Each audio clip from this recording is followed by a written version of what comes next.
Hello friends, welcome back to deaf talks. എല്ലാവരും സുഖമായിട്ടിരിക്കുന്നു എന്ന് പ്രതീക്ഷിക്കുന്നു.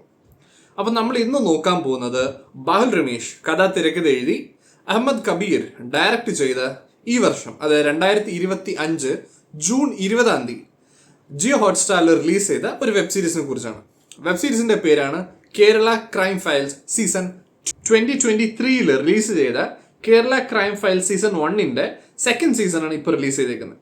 അപ്പോൾ ഈ ഒരു വെബ് സീരീസിലെ മെയിൻ ആയിട്ടുള്ള ആക്ടേഴ്സ് ആരൊക്കെയാണെന്ന് ഒരുപാട് പേരുണ്ട്. ജസ്റ്റ് ഒരു ക്രിസ്പായിട്ട് നമ്മൾ ആരൊക്കെയാണെന്ന് നോക്കുന്നുണ്ടെങ്കിൽ ലാൽ ഉണ്ട്, ഹരിശ്രീ അശോകൻ, ഇന്ദ്രൻ സാർ ഉണ്ട്, അർജുൻ രാധാകൃഷ്ണൻ, സഞ്ജു സണ്ണിച്ചൻ, രഞ്ജിത്ത് ശേഖർ, നൂറിൻ ഷെരീഫ്, നവാസ് വല്ലിക്കുന്ന്, അജു വർഗീസ്, ഫറാ ഷുബ്ല, പിന്നെ നമുക്ക് അറിയാവുന്ന കണ്ട് ഫെമിലർ ആയിട്ടുള്ള ഒരുപാട് ആക്ടേഴ്സ് ഈ ഒരു വെബ് സീരീസിൽ അഭിനയിച്ചിട്ടുണ്ട്. ഈ സീസണും കഴിഞ്ഞ സീസൺമാര് തന്നെ ടോട്ടൽ 6 എപ്പിസോഡാണുള്ളത്.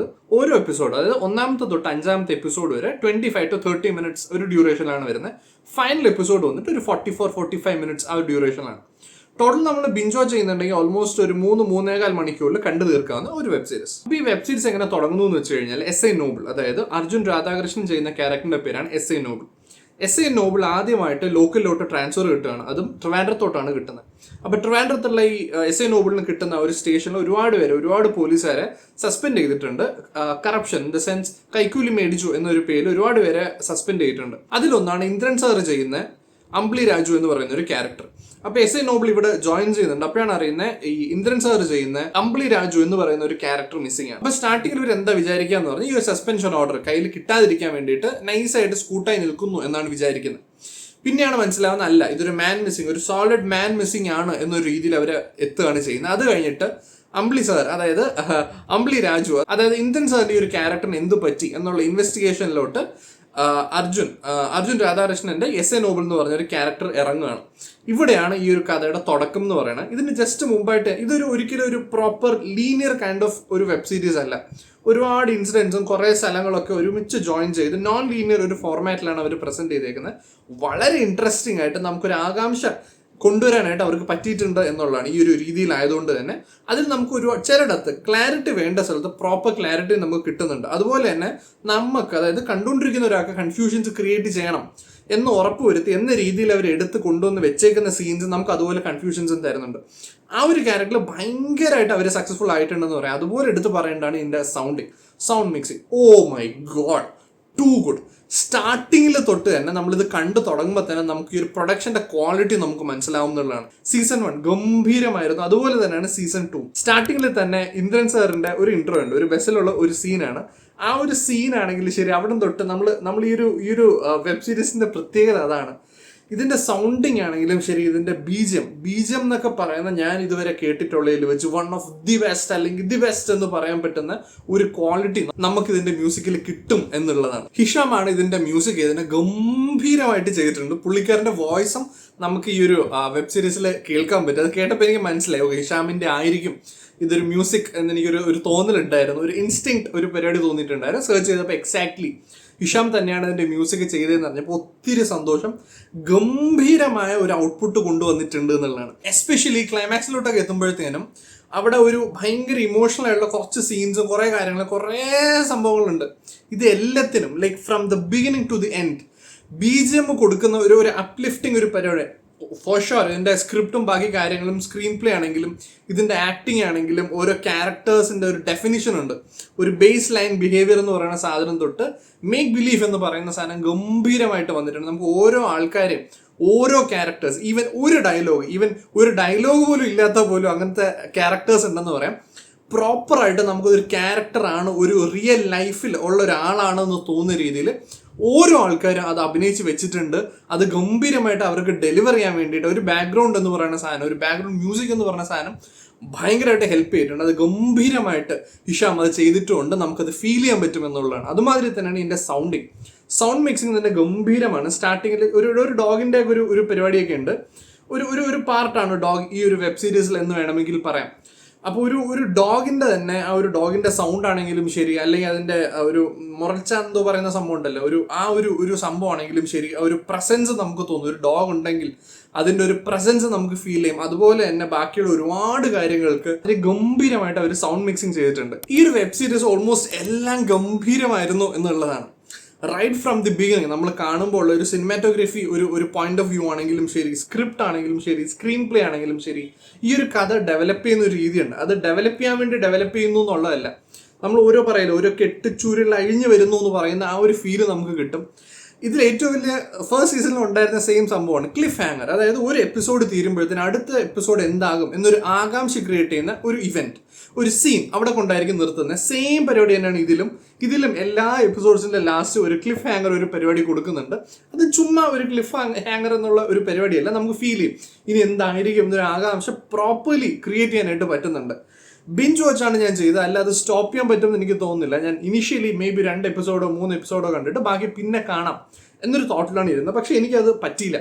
ബിക്കോസ് അത്ര ഇൻട്രസ്റ്റിംഗ് ആയതുകൊണ്ട് കണ്ടു തുടങ്ങി അവിടെ തൊട്ട് ക്ലൈമാക്സ് തീർന്നപ്പോഴാണ് എനിക്ക് കഴിഞ്ഞു എന്നൊരു ആശ്വാസം വന്നത്. കാര്യം അത്രയ്ക്ക് രസിച്ച് കണ്ട ഒരു വെബ് സീരീസാണ് കേരള ക്രൈം ഫയൽ സീസൺ 2 എന്ന് ഉറപ്പായിട്ടും പറയാൻ പറ്റും. ഏറ്റവും വലിയ രസം ഇതാണ്, അതായത് ഒരു ഡയറക്ടർ, റൈറ്റർ, അതുമാതിരി തന്നെ സിനിമാറ്റോഗ്രാഫർ, എഡിറ്റർ, ഇവരെല്ലാവരും കൂടി കമ്പൈൻ ചെയ്യുമ്പം ആ ഒരു സീനിന് വരുന്ന ഒരു ഭംഗിയുണ്ട്. അത് നമുക്കത് അത്രയ്ക്ക് ഫീൽ ചെയ്യുന്നില്ല. അത്ര ക്ലീൻ ആയിട്ട്, അത്ര പെർഫെക്റ്റ് ആയിട്ട്, ഒരിടത്ത് പോലും നമുക്കിത് എന്തോ അങ്ങോട്ട് ശരിയാവുന്നില്ല എന്ന് തോന്നാനായിട്ട് ഒരു സീൻ പോലും ഇതിൻ്റെ ചിലപ്പോൾ കിട്ടില്ല എന്നുള്ള കാര്യം അത്ര സ്മൂത്തായിട്ട് അവരെടുത്ത് വെച്ചിട്ടുണ്ട്. എസ്പെഷ്യലി സിനിമാറ്റോഗ്രഫി ആണെങ്കിലും ലൊക്കേഷൻസ്, ഇതിൻ്റെ അകത്ത് കാണിച്ചു വെച്ചേക്കുന്ന ഓരോ ലൊക്കേഷൻസ് ഒക്കെ ഉണ്ട് നല്ല രസമായിട്ട് ബിലീവബിൾ രീതിയിൽ.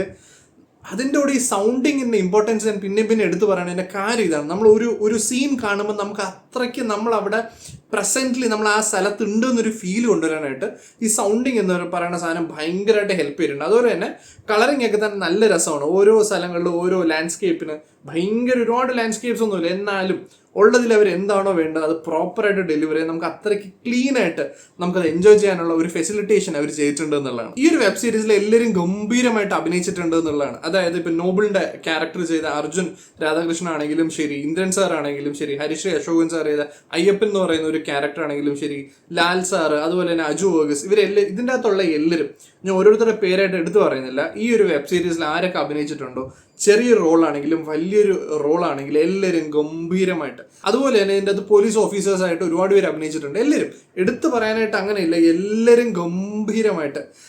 എനിക്ക് ഒരുപാട് ക്യാരക്ടേഴ്സ് ഉണ്ട്, എടുത്ത് പറയുന്നെങ്കിൽ ഒരുപാടായി, അതുകൊണ്ടാണ് ഞാൻ പറയാത്ത, എല്ലാവരും ഗംഭീരമായിട്ട് തന്നെ ചെയ്തിട്ടുണ്ട് എന്നുള്ളതാണ്. എനിക്ക് ഇതിൽ ഏറ്റവും രസമായിട്ട് തോന്നിയ ഒരു കാര്യം എന്താണെന്ന് വെച്ചാൽ സീസൺ 1 ആൻഡ് സീസൺ 2 അത് 2 സ്റ്റോറി ആണെങ്കിൽ പോലും ഇതിലൊരു കണക്ഷൻ ഉണ്ടല്ലോ.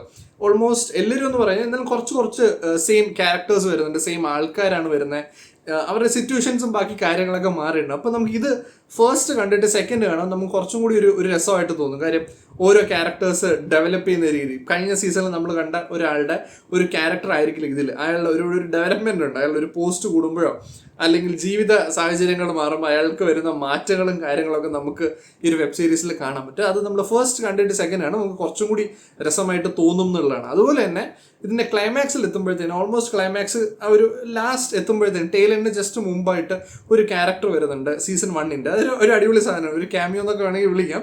പക്ഷെ ഭയങ്കര ഒരു സംഭവം, ഒരു വലിയൊരു ക്യാരക്ടർ പരിപാടിയല്ല, പക്ഷെ പുള്ളിക്കാരൻ വരുമ്പോൾ അത് നല്ല രസമായിട്ട് നമുക്ക് സീസൺ 1-ന്റെ കുറേ സാധനങ്ങളൊക്കെ തോന്നും. ഒരു ഗംഭീര പരിപാടി അവർ അവിടെ ചെയ്തു വെച്ചിട്ടുണ്ട്.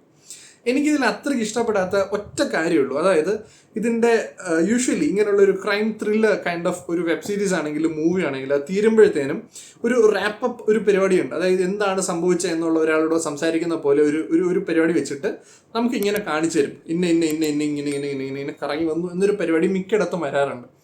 ഈ ഒരു വെബ് സീരീസിൽ അങ്ങനെയല്ല. സ്പൂൺ ഫീഡിങ് എന്ന് പറയുന്ന പരിപാടി ഭയങ്കരമായിട്ട് ചെയ്തിട്ടില്ല. അവസാനം കൊണ്ടൊരു കഥ പറഞ്ഞ് ഇങ്ങനെ ആയിരുന്നു എന്ന് പറയുന്ന രീതിയിൽ അവർ കാണിച്ചിട്ടില്ല. നമ്മൾ ഇതുവരെ കണ്ടത് വെച്ചിട്ട് നമ്മൾ ഓർത്തെടുക്കണം, ഇന്ന കാര്യങ്ങളാണ് അവിടെ കണക്ട് ചെയ്ത് ഇങ്ങനെ ആയിരിക്കാം എന്നൊരു തോട്ട് നമുക്ക് വരണം. അല്ലാതെ സ്പൂൺ ഫീഡിങ് എന്നുള്ള രീതിയിലുള്ള ഒരു ക്ലൈമാക്സ് അല്ല ഈ ഒരു സിനിമ. ഇൻഫാക്ട് സ്പോയിലറായി ഇപ്പോൾ അതുകൊണ്ടാണ് ഈ കുറേ കാര്യങ്ങളൊന്നും പറയാത്തത്. ആ ഒരു രീതിയിലാണ് ഈ ഒരു സിനിമ റാപ്പപ്പ് ചെയ്തേക്കുന്നത്. ഒരു ഡിഫറെൻറ്റ് സിനിമയിലെ വെബ് സീരീസ് അതൊരു ഡിഫറെൻറ്റ് കൈൻഡ് ഓഫ് ഒരു അപ്രോച്ചാണ്. രസമുണ്ട്, പക്ഷെ എനിക്ക് അത്രയ്ക്ക് അങ്ങോട്ട് ഒരു സാറ്റിസ്ഫാക്ഷൻ കിട്ടിയിരുന്നില്ല എന്നുള്ളതാണ്. ഇതൊരു ലാസ്റ്റ് ഒരു മേ ബി 1 മിനിറ്റ് അല്ലെങ്കിൽ ഒരു 1.5 മിനിറ്റ് ചെറിയൊരു ക്ലിപ്പ്, അല്ലെങ്കിൽ ഒരു 30 to 1 മിനിറ്റിനുള്ള ചെറിയ ഒരു ക്ലിപ്പ്, ഒരു സാധനം കൂടി ആഡ് ചെയ്തിരുന്നെങ്കിൽ ഇത് കംപ്ലീഷൻ എന്ന് പറഞ്ഞ കാര്യം നമുക്ക് കുറച്ചും കൂടിയൊക്കെ ഇന്ന ഒരു സാധനം എന്നുള്ളൊരു സാധനം നമുക്ക് വന്നേനെ. പക്ഷെ ഇതിൻ്റെ അകത്ത് നമ്മൾ കണ്ടത് വെച്ചിട്ട് നമ്മളൊന്നും കൂടെ ആലോചിച്ചിട്ട് ഓക്കെ ഇതായിരിക്കും സംഭവം എന്നൊരു സ്ഥലത്തേക്ക് വന്നെത്തേണ്ടി വരുന്നു എന്നുള്ളതാണ്. അതുപോലെ തന്നെ ഈ ഒരു വെബ് സീരീസ് കണ്ട് കഴിയുമ്പോഴത്തേനും കണ്ടു കഴിഞ്ഞു തീർന്നു. നമുക്ക് ഒരുപാട് ഡൗട്ട്സ് ഉണ്ടാവും. ഇതെന്താ ഇങ്ങനെ വരാത്ത, അയാളെന്താ ഇങ്ങനെ പിടിക്കാത്ത എന്നൊക്കെയുള്ള കുറെ ക്വസ്റ്റ്യൻസ് നമ്മുടെ ഉള്ളിൽ വരും. ഡയറക്ടർ ഉദ്ദേശിച്ചത് മേ ബി സെയിം ആയിരിക്കും. ആ ഒരു കൺഫ്യൂഷൻസ് കണ്ടുകൊണ്ടിരിക്കുന്ന ആൾക്കാർക്കും ഉണ്ടാവണം.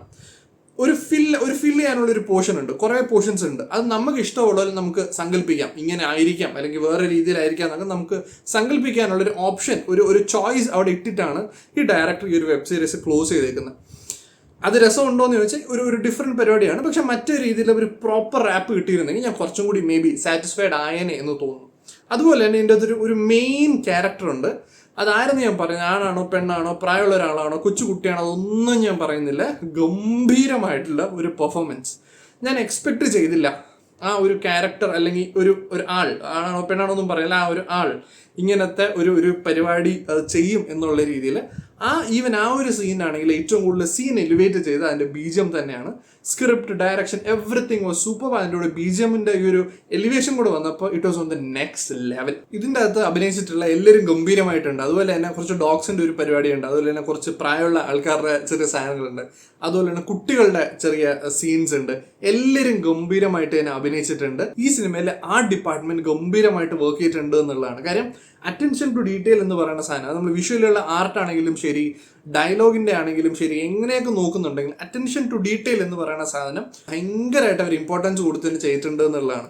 അതിപ്പോൾ വിഷ്വലുള്ള ആർട്ട് ടീം ആണെങ്കിലും ശരി, സൗണ്ടിങ്ങിന്റെ ആണെങ്കിലും ശരി, ഡയലോഗ് ഡെലിവറി ആണെങ്കിലും ചെറിയൊരു നോട്ടം ആണെങ്കിലും തന്നെ എല്ലാത്തിലും അവർ അത്രയും കെയർഫുൾ ആയിട്ട് അവർ ചെയ്തിട്ടുണ്ട് എന്നുള്ളതാണ്. അതുകൊണ്ട് തന്നെ നമുക്ക് ഓരോ ക്യാരക്ടേഴ്സും ഓരോ സീൻസും കൂടുതൽ കൺവിൻസിങ് ആകുന്നു എന്നുള്ളതാണ്. ചുരുക്കം പറഞ്ഞാൽ ഈ ക്ലൈമാക്സിൽ ഞാൻ പറഞ്ഞിരുന്ന ആ ഒരു ചെറിയൊരു സംഭവം, ഒരു പ്രോപ്പർ റാപ്പ് അതിൽ വന്നില്ല എന്നൊരു സാധനം ഒഴിച്ചു കഴിഞ്ഞാൽ ഒരു ഗംഭീര വെബ് സീരീസ് എന്ന് പറയാൻ പറ്റുന്ന ഒരു വെബ് സീരീസ് ആണ്. ഞാൻ ഭയങ്കരമായിട്ട് എൻജോയ് ചെയ്തു. അപ്പോൾ ഈ ഒരു വെബ് സീരീസ് നമുക്ക് ആരുടെ കൂടെയാണെങ്കിലും സജസ്റ്റ് ചെയ്യാം. നിങ്ങൾ കണ്ടു നോക്കുക. നിങ്ങൾക്ക് ഒരിക്കലും ഇത് ഡിസപ്പോയിന്റഡ് ആകും എന്ന് തോന്നുന്നില്ല. നിങ്ങൾ എന്തായാലും എൻജോയ് ചെയ്യും എന്ന് പറയാൻ പറ്റുന്ന ഒരു വെബ് സീരീസ് തന്നെയാണ് ഇത്. അതുപോലെ തന്നെ ഇതിൻ്റെ ഡയലോഗ്സ് ആണെങ്കിലും ശരി, പോലീസുകാരുടെ ആണെങ്കിലും നാട്ടുകാരോടെയൊക്കെ പറയുന്ന കുറേ ഡയലോഗ്സ് ഉണ്ട് കേട്ടോ. ഇതിൻ്റെ ഈ ഡയലോഗ്സ് എനിക്ക് ഭയങ്കരമായിട്ട് ഇഷ്ടപ്പെട്ടു. ആർട്ടിഫിഷ്യൽ എന്ന് പറയുന്ന ഒരു സാധനം ഒരു തരിക്ക് പോലും നമുക്ക് ഇതിൻ്റെ അത് കാണാൻ പറ്റില്ല. അത്രയും റിയലിസ്റ്റിക് ആയിട്ട്, അത്രയും രസത്തിൽ, അത്രയും നല്ല മോഡുലേഷൻസിലാണ് ആൾക്കാർ സംസാരിക്കുന്നത്. അതുപോലെ തന്നെ ഇതിൻ്റെ അത് ലാഗ് എന്ന് പറയുന്ന സാധനമില്ല ഒരിക്കലും. അവർക്ക് വേണമെങ്കിൽ ഈ ഒരു സെയിം കഥയെ വേണമെങ്കിൽ വലിച്ചു നീട്ടി ഒരു 12 എപ്പിസോഡോ 15 എപ്പിസോഡോ ഈസിലി കൊണ്ടുപോകാനുള്ള കാര്യങ്ങളുണ്ട്. അത്രയും സ്കോപ്പ് ഉണ്ട്, വൈഡായിട്ട് ചെയ്യാനുള്ള സ്കോപ്പ് ഉണ്ട്. പക്ഷെ അവരതൊന്നും ചെയ്യാതെ മാക്സിമം ഒരു ക്രിസ്പ് എന്നുള്ള രീതിയിൽ മാക്സിമം ഷോർട്ട് ആൻഡ് ആക്കി എന്നും പറഞ്ഞ് ഒരുപാട് അൺവാണ്ടഡ് പരിപാടികളും ചെയ്തിട്ടില്ല. ആവശ്യത്തിനുള്ള എന്താണോ അതോട്ടുണ്ടെന്ന് താനും ഒരുപാട് ചെറുതാക്കിയിട്ടില്ല. ടു ദ പോയിന്റ് എന്ന് പറയുന്ന പെർഫെക്റ്റ് ആയിട്ട് അത് കൊണ്ടുവന്നിട്ടുണ്ട് എന്നുള്ളതാണ്. എനിക്ക് ഭയങ്കരമായിട്ട് ഇഷ്ടപ്പെട്ടു ഈ ഒരു വെബ് സീരീസ്. അതിൻ്റെ ക്ലൈമാക്സിൻ്റെ ഒരു ഭാഗം മാത്രം ചെറിയൊരു വേറൊരു ഒപ്പീനിയൻ എനിക്കുണ്ട് എന്ന് മാത്രം. അപ്പം നിങ്ങൾ ഈ ഒരു വെബ് സീരീസ് കണ്ടിട്ടുണ്ടെങ്കിൽ നിങ്ങളുടെ അഭിപ്രായം എന്താണ്, നിങ്ങൾക്ക് ഇഷ്ടപ്പെട്ടോ ഇല്ലയോ എന്നുള്ള കാര്യം താഴെ കമൻറ്റ് ചെയ്യുക. അതുമാതിരി തന്നെ നിങ്ങൾ വേറെ ആർക്കെങ്കിലും ഇത് സജസ്റ്റ് ചെയ്യുകയോ കാണാൻ 10-ന് എത്ര റേറ്റിംഗ് കൊടുക്കും എന്നും കൂടി താഴെ ഇടുക. അതാകുമ്പോഴത്തേനും ഈ ഒരു വീഡിയോ കാണുന്ന ആരെങ്കിലും ഉണ്ടെങ്കിൽ അവർക്ക് ഈ ഒരു വെബ് സീരീസ് കാണണോ വേണ്ടേന്നൊക്കെ നിങ്ങളുടെ ഒരു കമൻസ് ഒക്കെ വേണമെങ്കിൽ നിങ്ങളുടെ കമൻസ് ഒക്കെ വായിച്ച് നോക്കിയിട്ട് ഡിസൈഡ് ചെയ്യാനായിട്ട് ഒരു ഹെൽപ്ഫുൾ സംഭവമായിരിക്കും. അപ്പോൾ അത്രയൊക്കെ ഉള്ളൂ guys. Thank you so much for watching. Until then bye.